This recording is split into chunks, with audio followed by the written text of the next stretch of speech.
ગૃહમંત્રી હર્ષ સંઘવીજીને પૂછવા માંગુ છું કે શું ફરી એકવાર આપ ટીવી મીડિયામાં આવીને એમ કહેશો કે એક પણ ચમરબંધીને છોડવામાં નહીં આવે?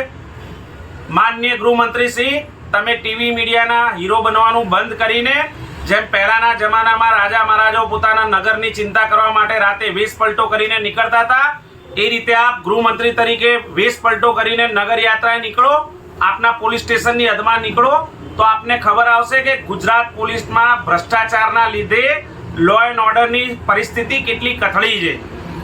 આપણે આવા દ્રશ્યો ભૂતકાળમાં યુપી બિહારની પૃષ્ઠભૂમિ પર જ જોયા છે. મિત્રો, આપ જોઈ રહ્યા છો ગઈકાલના વિડીયોના દ્રશ્યોમાં કે પોલીસ કઈ રીતે આ આતંકીઓથી, આ લુખ્ખા તત્વોથી ડરીને પોલીસ ભાગી રહી છે.